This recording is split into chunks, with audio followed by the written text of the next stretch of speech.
Yang pasti Pak Prabowo punya hubungan baik dengan Presiden Trump dan kita bisa lihat itu dengan Mhm. Xi Jinping juga punya, dengan Putin juga Mhm. punya. Presiden Prabowo ini sangat mampu, sangat bisa untuk melakukan deeskalasi terhadap konflik ini. Ya, beliau bisa berputar dari satu negara ke negara lain untuk membicarakan masalah ini dan meyakinkan kepada mereka-mereka yang terlibat bahkan berpihak untuk tidak meneruskan perang. Dengan catatan bahwa Bapak Presiden tidak perlu buru-buru karena kita harus melihat situasi di Venezuela seperti apa, lalu kemudian bagaimana situasi di Amerika Serikat karena tadi keterbelahan ini. Tribuners, hubungan Amerika Serikat dan Venezuela sudah lama dikenal penuh ketegangan, mulai dari isu politik, ekonomi, hingga pengaruh global. Terbaru, Amerika Serikat telah melancarkan serangan ke infrastruktur Venezuela hingga menangkap Presiden Nicolas Maduro pada Sabtu 3 Januari 2026. Namun sebenarnya apa yang menjadi kepentingan di balik konflik ini? Lantas apa saja dampak ketegangan Amerika Serikat Venezuela bagi dunia? Hari ini saya akan membahasnya dalam program Tribun News on Focus bersama pakar hubungan internasional. Ada Prof. Hikmahanto Juwana. Kita sapa terlebih dahulu di sana. Prof. Hikmah, bagaimana kabarnya hari ini? Baik, terima kasih. Sehat, Alhamdulillah. Selamat tahun baru juga. Alhamdulillah, terima kasih Prof atas waktunya. Sebelum kita lebih jauh, Prof Hikmah, saya ingin minta pengantar Prof Hikmah begitu ya. Bagaimana kemudian melihat penangkapan dari Presiden Venezuela yang dilakukan oleh Amerika Serikat pada Sabtu lalu?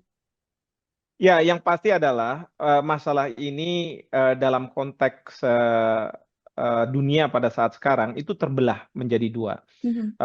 Ada yang mendukung, menerima apa yang dilakukan oleh Amerika Serikat, tapi juga ada yang menentang tindakan tersebut. Saya mulai dari Venezuela sendiri. Mhm. Di Venezuela, sebagian masyarakat, bahkan aparat pemerintahan yang ada sekarang, masih tidak menerima apa yang dilakukan oleh Amerika Serikat. Bahkan mereka masih menganggap bahwa Maduro masih menjadi presiden di Venezuela dan wakil presiden yang sekarang memegang tampuk kekuasaan eh, menjadi pelaksana tugas. Nah, demikian juga militer di Venezuela masih menganggap bahwa Maduro adalah presidennya dan tentu para pendukung dari Maduro. Sementara di Venezuela juga ada mereka yang beroposisi dan kemudian juga diaspora Venezuela juga yang beroposisi terhadap pemerintahan Maduro.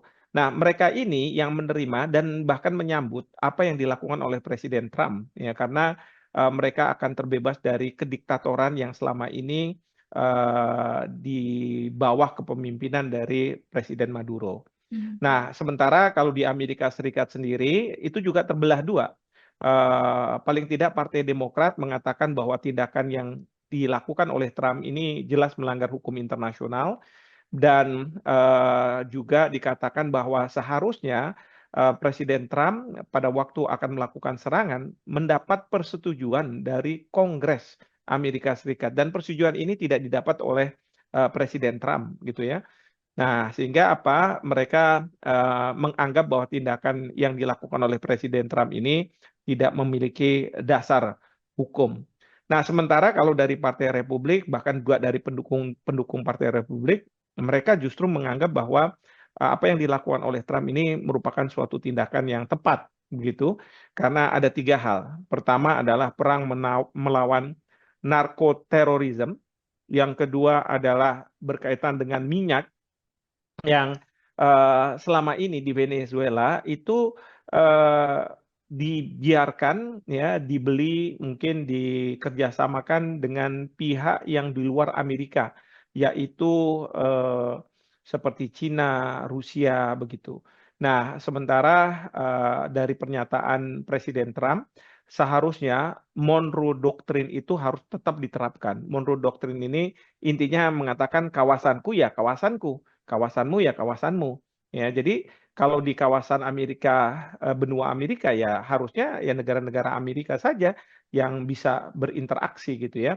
Walaupun kita juga pertanyakan ketika di Asia Pasifik ada isu Taiwan, kenapa Amerika Serikat ikut cawe-cawe, ikut campur tangan. Di Timur Tengah juga seperti itu. bahkan juga di Ukraina begitu. Nah, ini terkait dengan Monroe Doctrine ya. Jadi para pendukung Trump sangat mengapresiasi tindakan yang dilakukan oleh pemerintahan Trump ini.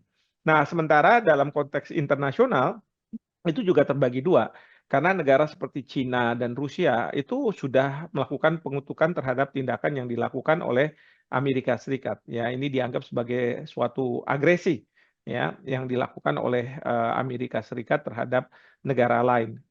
Dianggap bertentangan dengan pasal 2 ayat 4 Piagam PBB yang intinya mengatakan bahwa setiap negara anggota itu wajib menahan diri untuk melakukan serangan ke wilayah teritorial dari negara lain.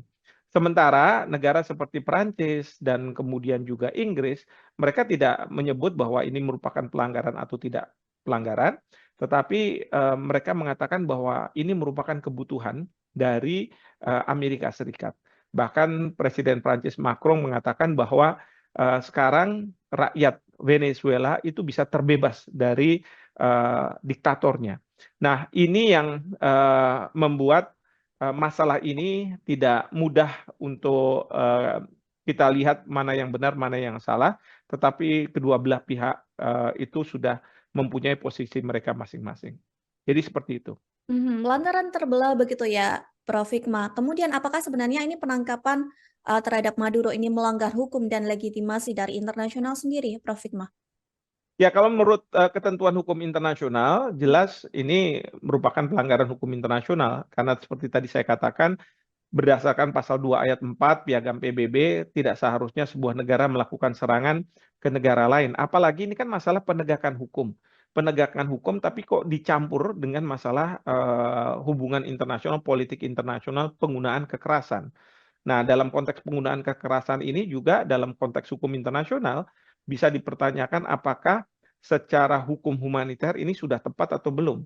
Karena berdasarkan jus ad bellum, jadi jus ad bellum ini mengatur ketentuan tentang sahnya suatu serangan kepada negara lain begitu ya. Apakah ini sah atau tidak, justified atau tidak. Ya, karena apakah ini sesuai dengan pasal misalnya 51 Piagam PBB yang membenarkan negara untuk melakukan serangan ke negara lain dalam rangka hak untuk membela diri. Atau ini merupakan tindakan yang tidak sah karena melanggar pasal 2 ayat 4 Piagam PBB. Belum lagi dalam konteks hukum humaniter, itu ada ketentuan yang namanya jus in bello. Ketentuan pada saat perang itu terjadi. Nah, itu kan ada aturan-aturan yang berlaku. Misalnya tidak boleh menyerang non-kombatan. Tidak harus yang bisa diserang, itu adalah yang kombatan. Nah, yang kita dengar dari berbagai berita ya itu ada juga korban-korban orang sipil. Belum lagi nanti ada infrastruktur sipil yang menjadi target dari serangan. Apakah ini target yang memang diinisiatif ini sejak awal atau memang ini merupakan collateral damage ya, apa namanya dampak dari serangan tersebut. Jadi hukum humaniter tidak membolehkan sebenarnya seperti itu. Belum lagi juga ada ketentuan mengenai kekebalan diplomatik. Karena seorang presiden yang masih berkuasa itu harusnya mempunyai kekebalan diplomatik. Bahkan kekebalan ini membuat mereka itu tidak bisa diadili di pengadilan negara asing. Dalam hal ini pengadilan New York, ya. Bukannya tidak mungkin nanti dalam eksepsi ini sebelum masuk ke pokok perkara, Maduro bisa mengatakan bahwa pengadilan New York tidak berwenang untuk mengadili saya karena saya masih sebagai seorang presiden dari sebuah negara, Venezuela. Nah, jadi itu juga bisa dilihat dari situ. Tapi tentu bagi Amerika Serikat, dia akan melakukan pembelaan. Ya, dugaan saya dasarnya adalah pasal 51 Piagam PBB, hak untuk membela diri. Karena menurut Amerika Serikat bahwa yang dilakukan oleh Maduro terkait dengan narkoterorisme ini mengancam keselamatan keamanan dari Amerika Serikat. Jadi dalam rangka hal tersebut Amerika Serikat seolah-olah punya dasar untuk melakukan serangan ke Venezuela. Walaupun tentu diragukan, tapi juga perlu kita ingat ketika Rusia melakukan serangan ke Ukraina, Rusia juga mengatakan bahwa ada negara yang memisahkan diri dari Ukraina dan itu kemudian diakui oleh Rusia dan di antara mereka membuat kesepakatan eh, keamanan bersama, ya, security pact gitu ya, yang intinya kalau ada salah satu negara yang diserang maka itu merupakan serangan kepada negara lain. Nah, karena pemerintah Ukraina menyerang satu negara yang memisahkan diri, ya Rusia mengatakan saya sekarang punya hak untuk melakukan serangan ke Ukraina. Nah, jadi ini apa namanya, ada kesamaan-kesamaan. Bahkan juga Amerika Serikat bisa dikatakan ada kesamaan dengan tindakan yang dilakukan oleh Perdana Menteri Netanyahu. Kan Netanyahu mengatakan bahwa serangan ke Gaza itu sebagai balasan terhadap serangan yang dilakukan oleh Hamas pada tanggal 7 Oktober 2023. Nah, yang jadi masalah adalah apakah serangan balasan ini proporsional atau tidak. Karena banyak masyarakat internasional yang mengatakan ini sudah mengarah ke genosida. Belum lagi keinginan dari Israel untuk mengeluarkan warga Palestina dari Gaza.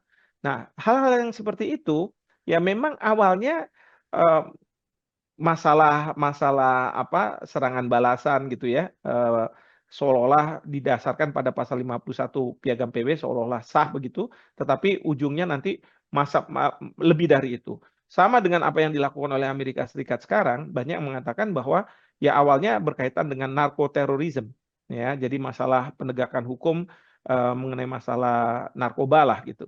Tetapi sekarang sudah dibicarakan bahwa Presiden Trump akan mengundang perusahaan minyak dari Amerika Serikat untuk melakukan perbaikan dan lain sebagainya sehingga nantinya Venezuela bisa berproduksi lebih besar lagi untuk kemudian mensejahterakan rakyat Venezuela. Pertanyaannya adalah nanti hasil minyak itu akan dilarikan kemana? Ya, apakah nanti perusahaan Amerika Serikat ini akan mendapat manfaat? Pemerintah Amerika Serikat bisa mendapat manfaat dari keberadaan perusahaan Amerika Serikat ini, apakah dari segi pajak dan lain sebagainya. Belum lagi yang ketiga, keinginan dari Presiden Trump adalah melakukan regime change, perubahan terhadap rezim. Karena Maduro ini dianggap sebagai kepala pemerintahan yang tidak bisa diatur oleh Amerika Serikat. Nah, tentu Amerika Serikat menghendaki mereka yang tanda kutip bisa diatur, jadi kayak pemerintahan boneka.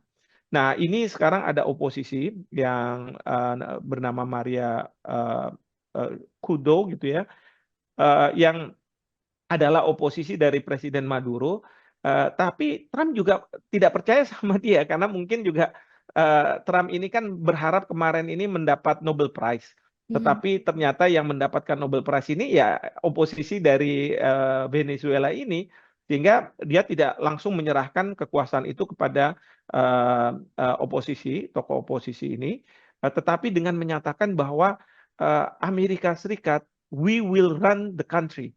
Jadi kami yang akan menjalankan pemerintahan dan sudah ditunjuk Menteri Luar Negeri Rubio, lalu Menteri Pertahanan itu Hegseth ya, yang akan menjalankan seolah-olah pemerintahan di sana. Pertanyaannya di era sekarang ini apa bisa seperti itu negara lain melakukan pendudukan terus kemudian melakukan menjalankan pemerintahan ya sama seperti pada waktu Jepang kalah perang. Kemudian ada Douglas MacArthur melakukan apa namanya menjalankan pemerintahan di Jepang ya sampai bisa merubah konstitusi dan lain sebagainya. Apakah ini akan bisa diterima oleh masyarakat internasional? Nah, tapi inilah apa namanya yang terjadi pada saat sekarang ini eh, dalam perkembangan yang saat ini ada. Seperti itu. Baik, berarti bisa dikatakan bahwa Amerika Serikat ini memiliki motif lain begitu ya di balik penangkapan Maduro dan juga penyerangan terhadap Venezuela seperti yang tadi Prof. Hikmah katakan. Kemudian Prof. Hikmah, Betul. presiden apa sih yang sebenarnya dibangun Amerika Serikat begitu melalui penangkapan seorang kepala negara yang memang aktif begitu seperti Maduro ini? Sebenarnya presiden yang dilakukan oleh Amerika Serikat juga pada tahun 1990 pernah Mhm. suatu ketika itu George Bush senior menjadi presiden dan dia melakukan serangan ke Panama, bahkan disebut sebagai invasi gitu ya, dan kemudian mengeluarkan presidennya ketika itu atas nama Noriega untuk diadili di pengadilan Miami. Jadi apa yang dilakukan oleh Trump ini sama persis apa yang dilakukan oleh Presiden George Bush senior pada tahun 1990. Yang kedua, ya mereka mengatakan bahwa sebenarnya kita sudah kasih waktu beberapa waktu untuk ya udah kamu mundur mungkin dengan baik-baik, nanti ada pergantian pemerintahan dan kemudian mereka bisa dikasih tempat di mana begitu ya. Tetapi karena katanya Maduro tidak mau dengar, ini disampaikan oleh Menteri Pertahanannya, maka ya sudah kita melakukan serangan gitu ya. Dan ini kan juga dilakukan apakah itu terhadap Saddam Hussein, terhadap Gaddafi ya, pemerintah Amerika Serikat sering melakukan hal-hal seperti itu. Bahkan ya yang kalau misalnya file-file CIA dibuka ya di Amerika Serikat, katanya pada waktu masa perubahan pemerintahan Soekarno di Indonesia ke Soeharto, itu juga ada peran dari Amerika Serikat dalam memberikan misalnya informasi intelijen dan lain sebagainya.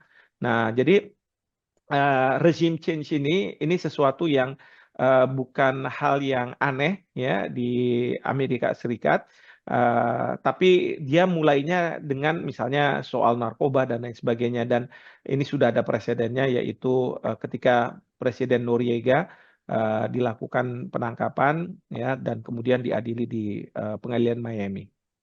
Baik, kemudian Prof, tadi kan Prof Hikmah mengatakan begitu ya bahwa di Venezuela sendiri terbagi menjadi dua begitu terkait penangkapan Maduro.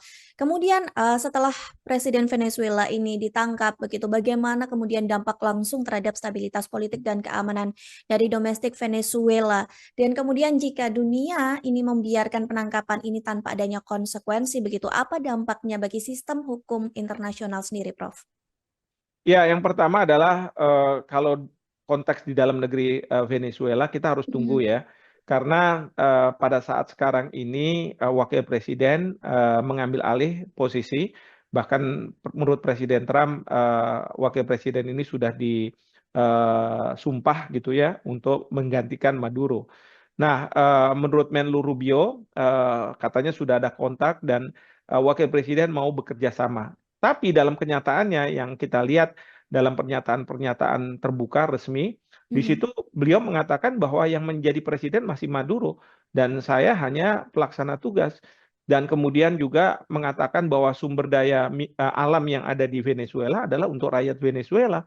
Tidak akan boleh kemana-mana gitu ya. Terus kemudian juga eh, para komandan tentaranya itu juga menyebutkan bahwa kami tidak akan tunduk dengan eh, tindakan opresif dari negara lain. Ini menunjukkan bahwa apa yang disampaikan oleh Rubio akan berbeda 180 derajat dengan apa yang disampaikan oleh wakil presiden. Sehingga kita juga tidak tahu apakah beberapa hari kemudian ini akan terjadi misalnya pemberontakan yang dilakukan oleh para oposisi, lalu kemudian oposisi akan dipersenjatai oleh Amerika Serikat, karena mungkin Amerika Serikat juga sudah tidak mau lagi masuk ke lebih dalam lagi ke Venezuela. Jadi akan diserahkan kepada oposisi, mungkin juga ada tentara-tentaranya yang disersi dan lain sebagainya yang akan dipersenjatai oleh Amerika Serikat sehingga nanti oposisilah yang akan menjadi pemerintah. Dan ini yang kemudian sering disebut sebagai ya pemerintahan boneka karena tidak dilakukan proses sebagaimana yang diatur di dalam konstitusi. Nah, ini yang kita harus tunggu, kita masih belum tahu. Nah, terkait dengan pertanyaan kedua tadi terkait dengan Kalau dunia masalah. membiarkan penangkapan ini tanpa Oh ya, konsekuensi begitu, kemudian apa dampak bagi sistem hukum di internasional? ya, yang pasti begini, dunia tidak bisa berbuat apa-apa. Hmm. Kenapa? Karena ini negara adidaya, negara yang punya nuklir, negara yang punya hak veto di Dewan Keamanan PBB, gitu ya. Sehingga kalaupun ada kutukan-kutukan dari sejumlah negara, termasuk Cina dan Rusia, ini tidak akan berdampak apapun terhadap Amerika Serikat, kecuali kalau kemudian Rusia ataupun Cina membantu pemerintahan yang sekarang ada di Venezuela. Yang saya dengar ada pesawat-pesawat pengangkut dari Rusia yang datang ke Venezuela membantu peralatan senjata dan lain sebagainya. Saya tidak tahu ya apakah itu benar atau tidak, ini harus dikonfirmasi tentunya.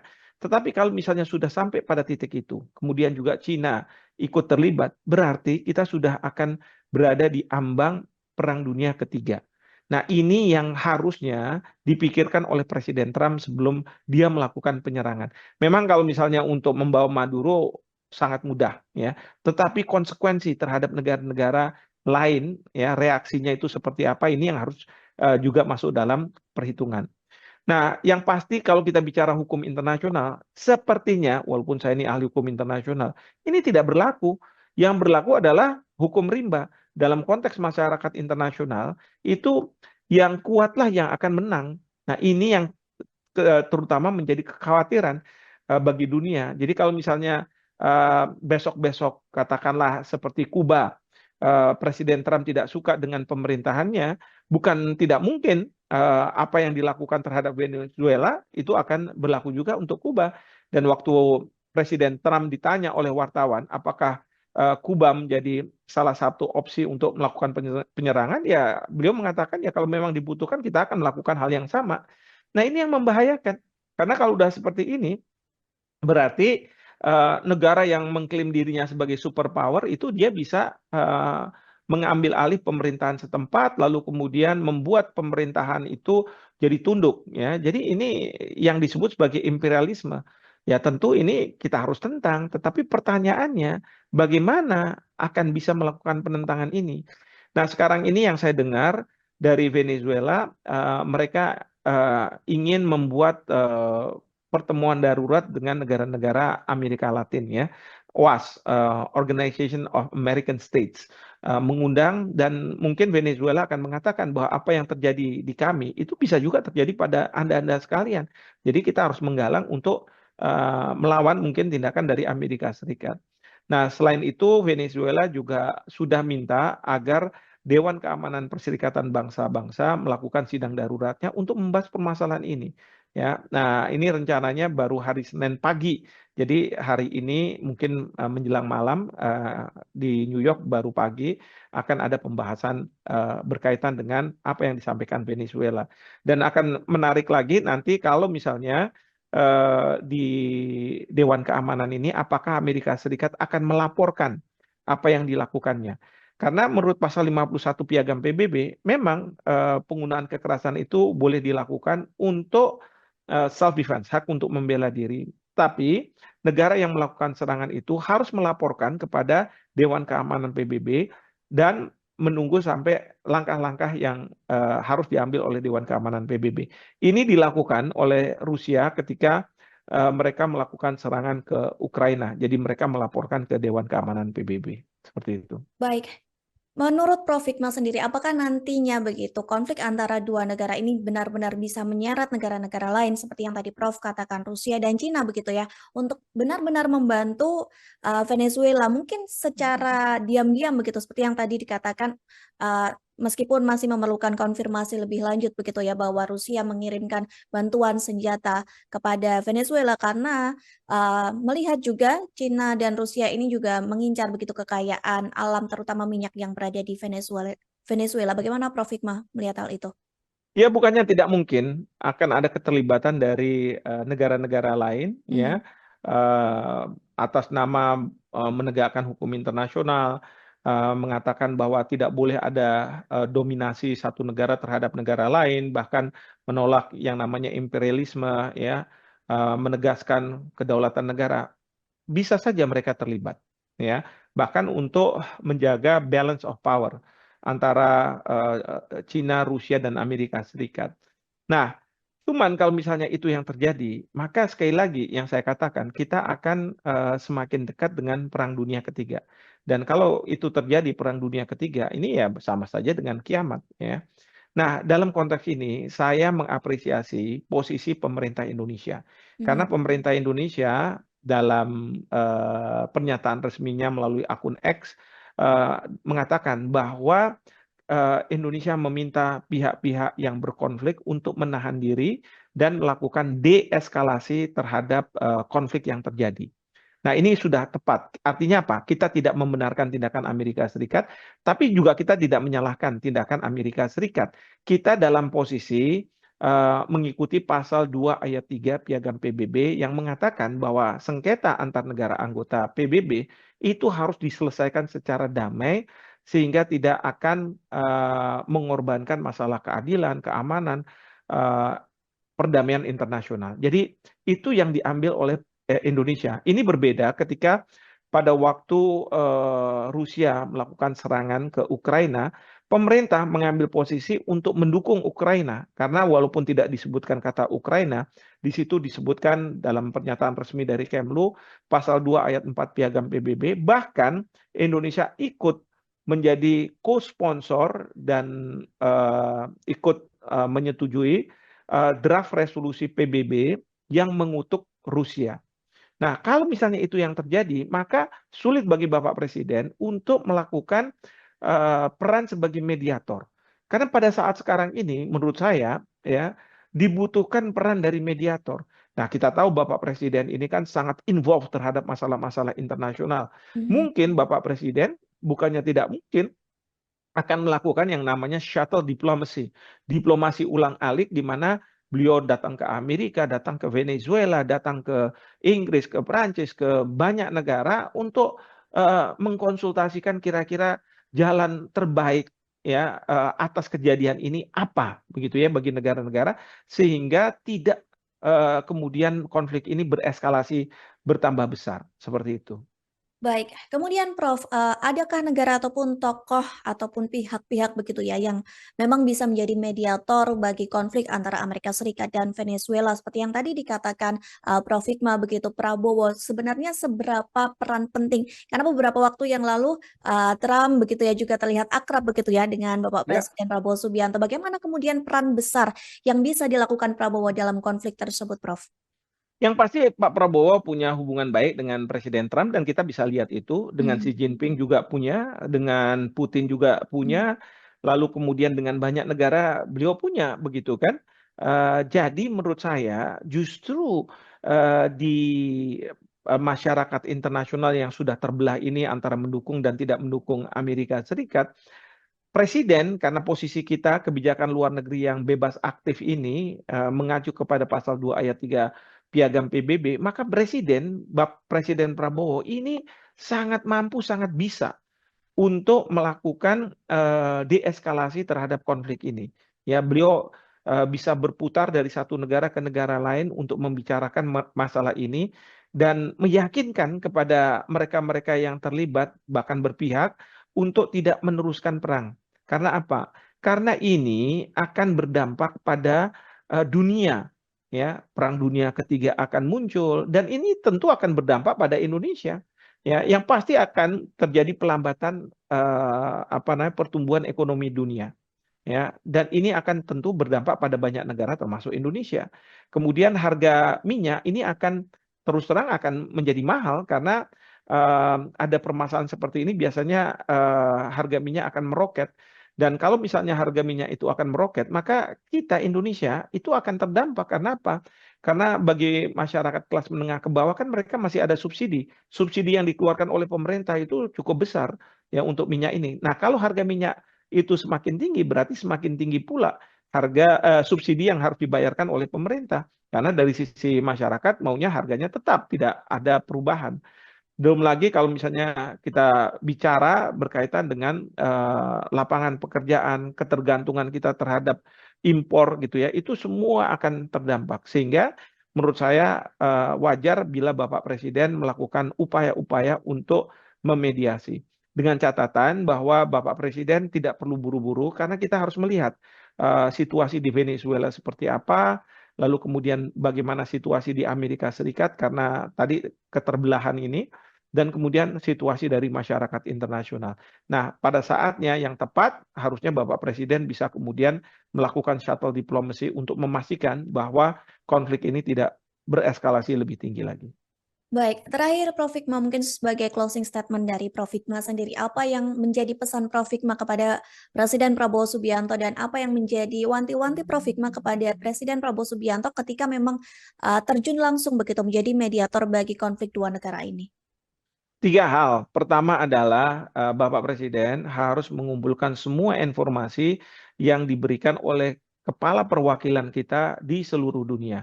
Karena kepala perwakilan ini harus menyampaikan posisi dari negara-negara sahabat kita dan bagaimana rakyat dan sebagainya, terutama dari Amerika Serikat dan Venezuela itu harus masuk. Sehingga peran beliau itu benar-benar realistis gitu ya, tidak mengawang-awang dan kemudian bisa langsung straight to the point menyampaikan apa yang menjadi concern. Kedua, tentu kita harus bisa melihat fenomena atau apa yang terjadi ini akan berakibat pada seperti apa pada banyak negara.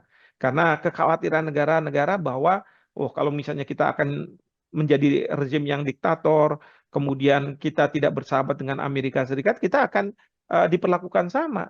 Ya, diktator kayak Netanyahu mungkin diktator, tapi dia teman Amerika Serikat ya nggak diperlakukan sama gitu kan. Banyak orang yang mengatakan, bukankah apa yang dilakukan oleh Netanyahu ini sudah masuk kategori genosida di Gaza begitu ya, yang seharusnya Netanyahu dibawa ke pengadilan negeri New York lah untuk kemudian diadili, tapi diminta oleh ICC aja tidak diberikan, bahkan oleh Amerika Serikat sangat dilindungi sampai-sampai jaksa di ICC itu di-ban dan lain sebagainya, tidak boleh masuk Amerika Serikat. Nah, ini yang harus kemudian Presiden melihat kondisinya seperti apa. Dan terakhir, tentu Presiden harus punya solusi bagi semua pihak, ya, yang bisa menjadi sesuatu yang bisa diterima oleh para pihak, sehingga kalau ini semua diterima, ya tentu konflik yang terjadi ini bisa dilakukan deeskalasi seperti itu. Baik, terima kasih Prof. Hikmah atas waktu dan kesempatannya. Kita sama-sama berharap adanya dialog antara Amerika Serikat dan Venezuela sehingga tidak terjadi konflik berkepanjangan, dan kita juga nantikan peran dari Indonesia maupun Bapak Presiden Prabowo Subianto sebagai mediator di tengah konflik tersebut. Sekali lagi terima kasih Prof. Hikmah, semoga Terima kita bisa kasih. berbincang di lain kesempatan. Tribuners, terima kasih sudah menyaksikan Tribun News on Focus hari ini. Di akhir kata saya Mariananda dan kru yang bertugas pamit undur diri. Terima kasih dan sampai jumpa. Download Tribun X sekarang, menghadirkan lokal menjadi Indonesia.